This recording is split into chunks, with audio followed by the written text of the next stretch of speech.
그대는 다른 사람과 같이 있는 게 편하오. 나는 혼자가 편하다오. 나도 젊었을 때는 사람들과 같이 있는 게 행복하고 편한 건 줄 알았어. 하지만 사람들이 다 내 맘 같지는 않더구려. 그래도 혼자 되는 것보다는 낫다고 생각했어. 하지만 이걸 알고 나니 다 부질없고 혼자가 편하다는 걸 깨달았지. 당신이 진정 인생을 행복하게 즐기며 살고 싶다면, 나이 들어 혼자서도 편안하게 잘 지내고 싶다면 이것들을 알아두는 게 좋을 것이요.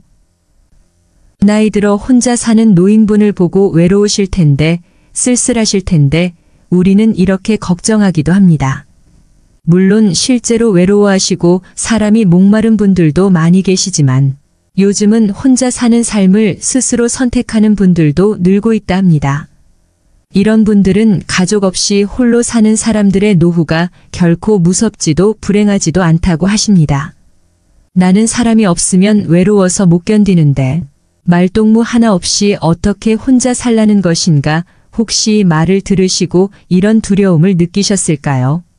하지만 혼자서도 마음 편하게 나이 드는 방법이 있다면, 더 이상 싫은 것들과 굳이 공존하지 않아도 된다면 어떨 것 같으신가요? 여기 젊어서 과학 선생님을 하시던 할머니 한 분이 계십니다. 올해 할머니 나이는 82세이신데 지금은 멀쩡한 50평짜리 집 놔두고 스스로 요양원에 들어와 계십니다. 할머니의 기가 막힌 사연은 이랬습니다. 때는 할머니가 75세 되던 해 어느 날은 아들이 찾아와 이렇게 말했다고 합니다. 할머니가 사는 아파트를 팔면 아들도 자기가 사는 아파트를 팔 테니 그 돈으로 50평짜리 아파트를 사자고 했답니다. 그래서 넓은 집에서 손주도 매일 보고 가족끼리 행복하게 같이 살면 좋지 않겠냐고 말입니다. 그래서 할머니도 이렇게 말씀하셨습니다. 그래, 내가 살면 얼마나 살겠니? 노년의 손자랑 자식이랑 밥이나 먹으면서 그렇게 살다가 내가 명이 다해서 죽으면 너희들이 그냥 그 집에서 잘 살아. 할머니는 그렇게 집을 팔고 새 아파트를 아들 명의로 하여 살림을 합치셨습니다. 하지만 그것이 지옥의 시작이었습니다.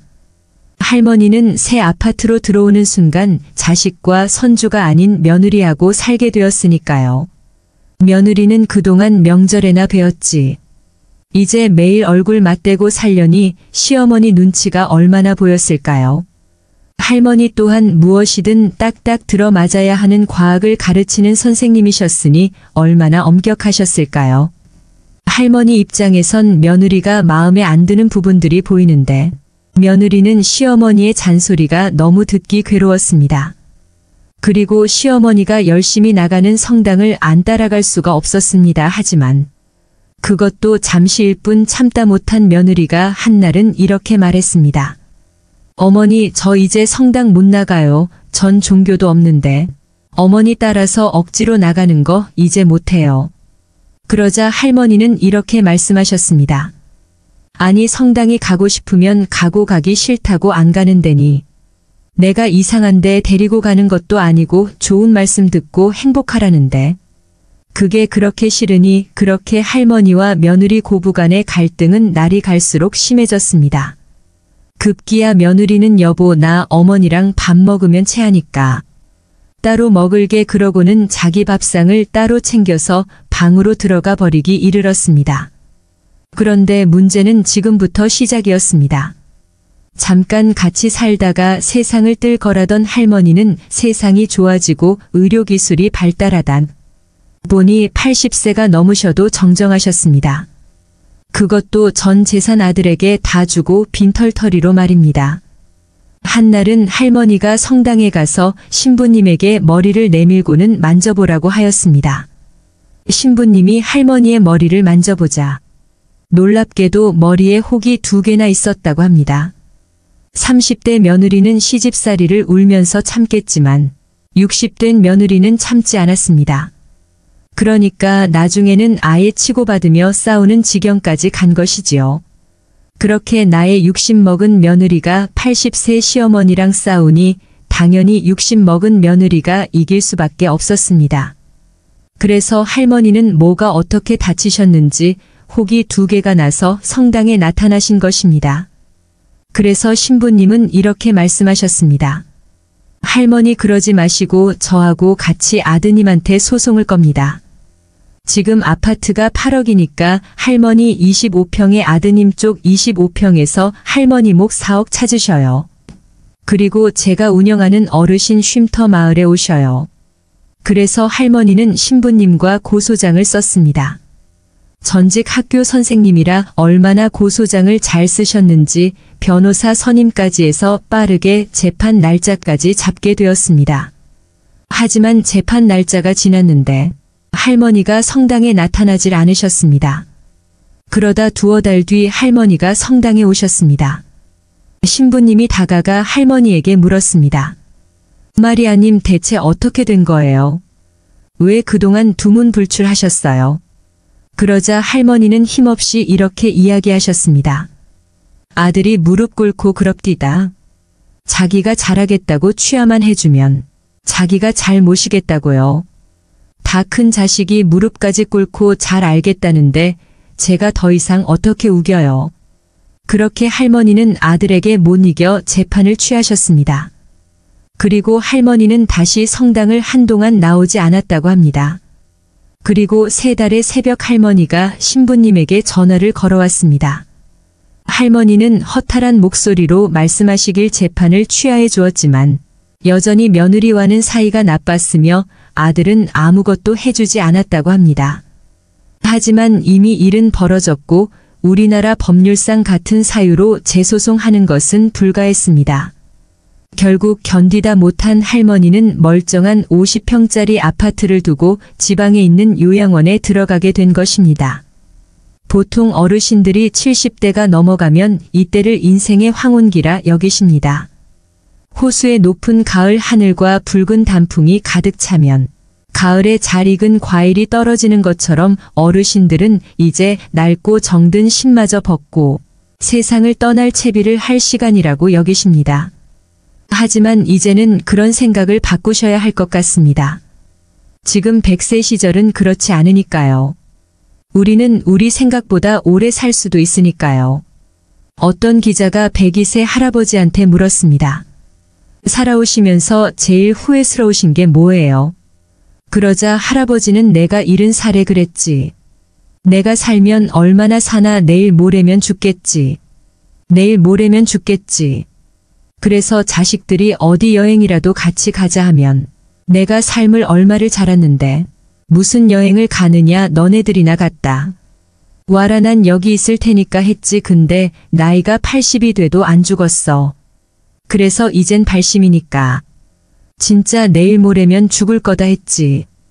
그래서 자식들이 갈비 먹으러 가자 그래도 안 갔어. 난 내일 죽을 건데 무슨 갈비를 먹냐. 그런데 90이 됐는데도 안 죽었어. 그리고 100살이 돼도 안 죽는 거야. 그렇게 자그마치 30년 동안 내일 모레면 죽을 거다. 그러고 뒷방에 앉아 있었던 게야. 여기서 30년은 결코 적지 않은 시간입니다. 102세 할아버지는 안타깝게도 그 30년 동안을 죽을 날만 기다리며 허비를 하신 것입니다. 젊은 사람들이 바쁘게 살아가는 시대에 자녀들을 자신의 곁에 두는 것은 어쩌면 부모님에게 다소 욕심일지도 모릅니다. 물론 자식들이 효도를 하고 싶지 않은 것도 아닐 것입니다.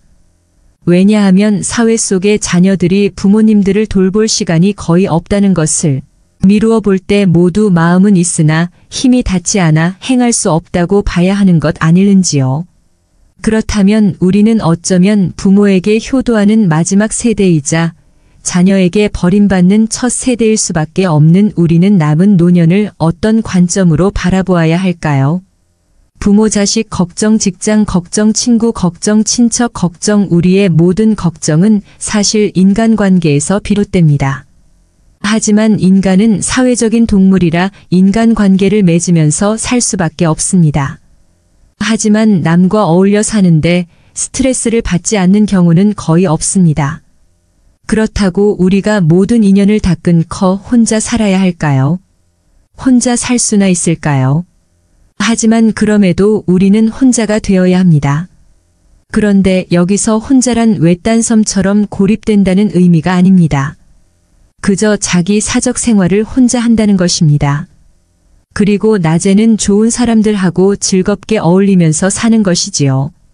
그렇게 자기 생활을 혼자서도 잘할 수 있는 사람이 다른 사람하고의 관계도 잘 맺을 수 있지 않을까요? 혼자 있을 때는 웃음이 안 나와요. 혼자 있으니까 기분이 안 좋아요. 이것은 어느 정신과 의사분이 혼자 사는 환자들에게 매일 듣는 이야기라고 합니다. 저 역시 외로움을 많이 타는 성격이라 예전엔 저분들 생각과 크게 다르지 않았습니다. 하지만 우리가 누군가를 처음으로 사랑할 땐 차고 넘치도록 많은 말을 하지만 연륜이 생기고 경험이 더해 갈수록 말은 줄어들고 조금은 물러서서 기다릴 줄 아는 여유가 생깁니다. 상대방을 위해 혼자 묵묵히 기다릴 줄 아는 것, 그것이 고독이며 혼자됨 아닐까 싶습니다. 그렇게 나이가 들면 고독을 즐길 줄 알게 됩니다. 그러니 혼자됨을 너무 두려워 마세요. 우리는 세상을 살면서 부모님에게, 연인에게, 사람들에게 사랑을 받고 미움받으며 이해와 오해를 같이 받았습니다. 희노애락을 전부 다 같이 겪었습니다. 그래서 오늘의 내가 있을 수 있는 것 아니던가요? 그렇게 보면 그 모든 것이 소중하고 필요했듯 같이 있어도 봤다면 이젠 혼자됨도 필요합니다. 아이러니하게도 외롭지 않기 위해서 말입니다. 그러한 이유로 지금부터 혼자서 잘 지내는 사람들의 특징이기도 하며 진정한 혼자가 되기 위한 방법 5가지를 소개해 드리도록 하겠습니다. 5가지를 다 지켜야 한다는 부담보다 한번 참고해 본다는 가벼운 마음으로 편안하게 들어주시면 감사하겠습니다. 첫째, 꼭 일을 하세요. 92세의 토스트를 굽는 할머니가 계십니다. 요즘은 아이스크림도 2,000원 하는 시절인데 할머니 집 토스트 가격은 고작 1,500원입니다. 사람들은 왜 그렇게 가격이 싸냐고, 이러면 남는 게 있냐고 물어봅니다. 그러자 할머니는 이렇게 대답하십니다. 앞으로 내가 장사하면 얼마나 하겠어. 또 가격 올려서 내가 돈은 벌어서 뭐에 쓰게. 그래서 사람들은 다시 할머니에게 힘드실 텐데 왜 이렇게 계속 토스트를 굽느냐 물어봅니다. 집에 혼자 있으면 나쁜 생각만 하는데 여기 와 있으면 지나다니는 사람도 있고 주변도 구경하고 얘기하고 토스트 먹으러 오고, 그렇게 세월은 흘러가는 거지. 겨우 3.3제곱미터 공간이지만 할머니의 세상은 넓습니다. 그리고 사람들은 이곳에서 따뜻한 할머니의 품을 느낍니다. 또한 서울 종로역 인근에는 폐지를 줍는 할아버지가 계셨습니다. 늘 같은 시간이면 작은 선술에 폐지를 가득 싣고 고물상으로 힘겹게 수레를 끌고 가는 할아버지의 뒷모습은 안타까움 그 자체였습니다. 그러던 어느 날 그 할아버지가 돌아가셨습니다. 그래서 할아버지의 수레는 한동안 보이지 않았습니다. 그런데 얼마 후 한 중년의 노숙자가 할아버지의 수레를 끌고 종로에 나타났습니다. 분명 그는 알코올 중독자였고 늘 소주병을 들고 종로역을 배회하던 노숙자였습니다. 하지만 폐지를 줍던 할아버지는 생전에 그 노숙자에게 매일 돈 1,000원을 쥐어주며 말씀하셨습니다. 여보게, 젊은이 힘내게 무엇이든 하고자 하면 일거리가 있는 법이네. 나같이 이렇게 늙은 노인네도 부지런히 배지를 주면 하루에 3만 원은 번다네. 그러니 술만 먹지 말고 이제는 정신 차리고 일을 하게나. 그리고 할아버지는 노숙자 여러 명에게 매일 폐지를 팔아먹은 돈 1,000원씩을 나누어 주며 격려하였다고 합니다. 그렇게 할아버지로부터 1,000원을 받아 연명하던 그는 할아버지가 돌아가셨다는 이야기를 듣고 이제는 열심히 살아야겠다고 결심하게 되었습니다. 우리는 은퇴 후 매일 등산, 낚시, 골프 같은 취미만으로 시간을 보낼 수는 없습니다.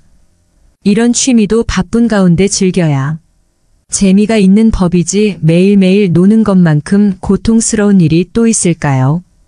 노는 것이 달콤하려면 고단한 노동이 있어야 합니다. 그만큼 일과 사람은 일체입니다. 사람은 무엇인가 하지 않으면 죽은 것과 마찬가지입니다. 나이를 불문하고 일은 생명이고 참 그 자체라는 것은 앞서 소개해드린 두 노인분의 일화를 통해 충분히 엿볼 수 있습니다. 둘째, 안 맞는 인연은 과감히 정리해보세요. 물론 내 사람은 귀하게 여기고 아껴야 하지만 서로 맞지 않는데 오래되었다는 이유만으로 억지로 붙잡는 것은 서로에게 좋지 않다고 생각해봅니다. 저는 젊은 시절 20년 지기 친구들을 잃은 적이 있습니다. 학창 시절에 같이 그림 그리고 예술에 대해 털어나면서 같이 밤을 지새우며 우정을 나눈 친구들이었죠. 하지만 나이가 들고 사회에 진출하면서 각자 세상을 보는 관점이 달라지기 시작했습니다. 사회에서의 경쟁이 친구 관계에서도 느껴졌습니다. 너보다 내가 더 성공했어. 너보다 내가 학벌이 더 좋아. 너보다 내가 돈을 더 많이 벌어. 친구들 모임에서는 항상 이 주제가 화두였습니다. 성공했지만 학벌이 떨어지는 친구 학벌은 좋지만 돈을 못 버는 친구 돈은 잘 벌지만 성공이라 하기엔 부족한 친구 그 어느 것도 내세울 수 없는 평범한 친구 그래서 친구들을 만나면 항상 서로 비교하고 비교당했습니다. 다들 하나씩 비어있는 부분을 조금씩 위로하며 채워주면 좋았으련만 그러지 못했습니다. 친구끼리 이러지 말자고도 이야기해 보았지만 다들 내면에는 높고 두터운 마음의 벽이 세워져 있었습니다. 그리고 저는 어느 날 생각했습니다.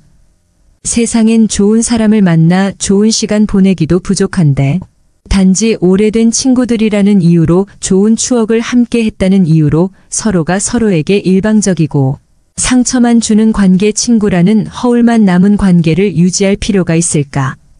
그래서 저는 친구들과의 인연을 놓게 되었습니다. 이렇게 한때 인연이 되어 친구가 되었지만 시간이 흐르면서 서로 생각하는 바가 달라지는 관계 혹시 여러분들 주위에도 이런 관계는 없으신가요? 일방적인 친구 내 약점을 공격하며 상처를 주는 친구는 없으신가요? 혹시 여러분들도 이런 친구가 있음에도 친구라는 이유만으로 애써 포용하려 노력 중이신가요? 친구 관계란 포용력도 필요하지만 어떤 때에는 맵고 끊음도 못지않게 중요하지 않을까 생각해 봅니다. 셋째, 개방적인 자세를 가져보세요. 최근 연구에 의하면 친절한 사람보다 개방적 사고를 하는 사람이 더 행복하다고 합니다. 개방적이라는 것은 상상력과 호기심으로 새로운 사람들에게 열려있는 마음입니다. 즉, 한두 사람과 깊이 있게 친한 것보다 여러 사람과 얕고 새로운 관계를 맺는 게 더 행복하단 겁니다. 우리는 나이가 들수록 인간관계가 줄어듭니다. 왜냐하면 우리는 시간이 지나면서 여러 경험을 하면서 여러 군상을 만나게 되고 그중 좋은 사람들과의 관계만 남겨두기 때문에 어찌 보면 당연한 것입니다. 그리고 실제로 내가 상황이 어려워지거나 특히 금전적인 문제가 얽히면 내 주변인들의 실체가 적나라하게 드러나지요. 이 경우에는 더더욱 인간관계가 간소해집니다. 하지만 그렇다고 우리가 세상을 등지고 혼자 살 수는 없는 노릇입니다. 그러니 각종 동호회 취미활동 교육 프로그램을 통해 관계는 깊지 않더라도 새로운 사람과의 만남 새로운 것에 도전해 보시는 건 어떨까요? 이것이 자기 개발과 삶에 큰 활력이 될 것입니다. 호기심을 잃는 순간 사람은 늙는다고 하지요. 앞서 말드린 개방성의 말미암은 호기심은 나이 들어 혼자여도 버틸 수 있는 힘이 될 것입니다. 현재의 외로움을 극복하는 나만의 무기가 될 것입니다. 넷째, 자식에게서 독립해보세요. 만약 아직 늦지 않았다면, 여러분들이 아직 경제적 능력이 남아있으시다면 부디 자식에게 재산을 전부 다 주지 마시길 바랍니다. 자식한테 재산을 주면 세 가지를 잃어버립니다. 첫째로 자식을 잃어버리며, 둘째는 본인의 인생을 잃어버리고 마지막으로 재산을 잃어버립니다. 요즘 자식들은 뒷바라지가 익숙합니다. 그래서 월세방 보증금의 결론자금까지 바랍니다. 부모님은 자식을 사랑하는 마음에 자식이 고생하는 것을 보다 못해 기꺼이 내 자식이의 보증금이야 결혼자금을 대줍니다. 그러면 그때부터 자식은 부모님에 대한 의존이 생깁니다. 그리고 부모님은 부모님대로 재산이 없어 노후에 자식에 대한 의존이 생깁니다. 그래서 서로 부딪히고 원망하고 살게 됩니다. 서로 밀고 밀쳐서 마음과 몸에 혹이 생깁니다. 참으로 안타깝지만 이렇게 가난한 부모는 자식에게 짐이 되는 것이 현실입니다. 더 기가 막힌 것은 부모가 가난한 이유가 자식들을 위해 살다 보니 노후 대책을 뒷전으로 미룬 것인데, 그것 때문에 내가 가난한 부모가 되어서 자식들은 그런 내가 짐이 된답니다. 어느 부모님은 생활비 20만 원을 받다가 도저히 생활이 힘들어 10만 원만 더 보내달라고 했답니다. 물론 부모님은 한 달에 30만 원 생활비도 터무니없습니다. 하지만 자식의 입장에서는 그것이 큰 부담입니다. 특목고 다니는 큰아이, 영어 수학 학원을 다니는 작은아이, 나날이 아이들로 인한 지출이 늘어가는 상황이라 그동안 드리던 부모의 생활비도 끊어야 할 판에 대략 생활비를 더 달라고 하시니 자식 입장에서는 밑을 노릇입니다. 주는 사람은 10만 원이 큰 돈일 수 있는데 받는 사람은 그깟 10만 원이란 생각이 들 수 있습니다. 부모님들은 자식을 위해 본인들의 인생을 희생하며 사셨는데 매달 몇십만 원 용돈마저 아까워하는 자식이 야속합니다. 하지만 요즘은 맞벌이를 해도 4인 가족 생활비용과 각종 경조사금과 최소한의 문화생활에도 돈에 허덕이는 경우가 많습니다. 내 아이 학원 덜 보내고 우리 가족 먹을 식비 좀 아끼고 전기세 수도세 공과금 아끼고 알뜰하게 저축해서 집 살 생각도 하지 말고 1년에 한두 번 가는 가족 여행 가지 말고 사람들 안 만나고 힘들어도 술 한 잔 덜 마시고 내 자식이 내 용돈 때문에 그러길 원하실까요? 그러니 차라리 당장은 자식이 아쉬운 소리라도 그것 때문에 당장은 가슴이 좀 아프더라도 지금 있는 내 재산 잘 아껴서 나의 노후 자금으로 쓰시는 건 어떨까요? 5째, 곁에 있는 사람을 소중하게 대하세요. 우리는 무심코 소중한 사람을 홀대하는 경우가 있습니다.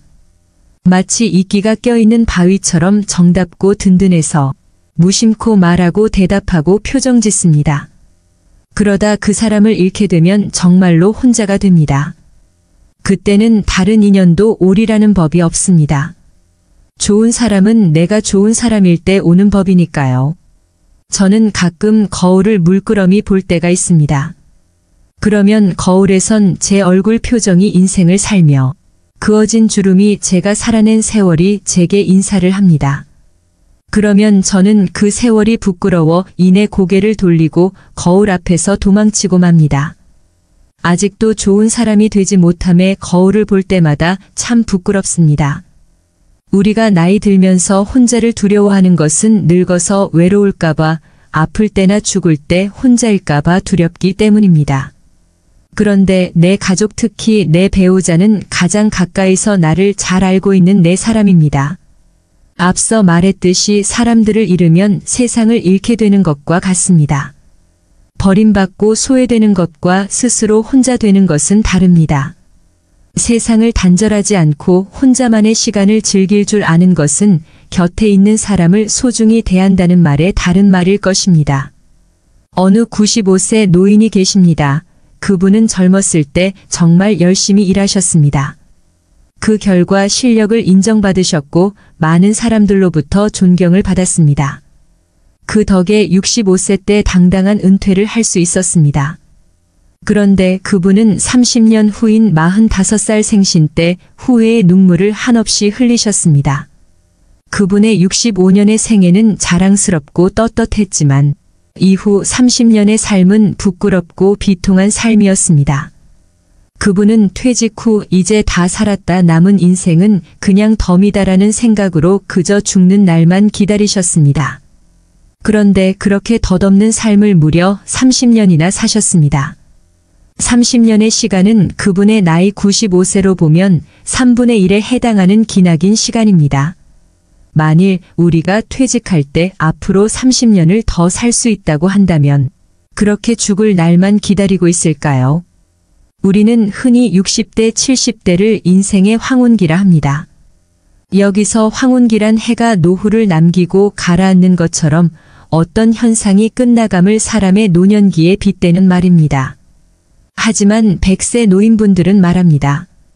100세까지 살아보니 내 인생에서 가장 아름다웠던 절정의 시기는 60에서 75세라고 말입니다. 만약 인생을 되돌릴 수 있다 해도 젊은 날로 돌아가고 싶지 않다고 하십니다. 그때는 너무 바빴고 생각보다 행동이 앞섰으며 행복이 뭔지 인생에 대해 고민을 하지 않았다고 그래서 의미 없는 시간을 많이 보냈다고 말입니다. 그래서 다시 돌아갈 수 있다면 60세 정도로 돌아가고 싶다 하십니다.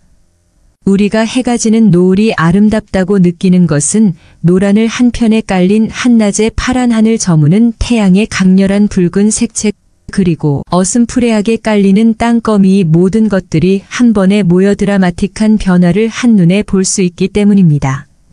저는 감히 추측하건대 노인분들이 60세가 아름답다고 느끼시는 것은 철없이 파릇했던 어린 치기 위해 붉게 불태웠던 중년의 강렬한 열정, 그리고 정신적으로 완성되어 깔리는 중후한 무게감 이것들이 하나로 빛나는 시기라 그런 게 아닐까요?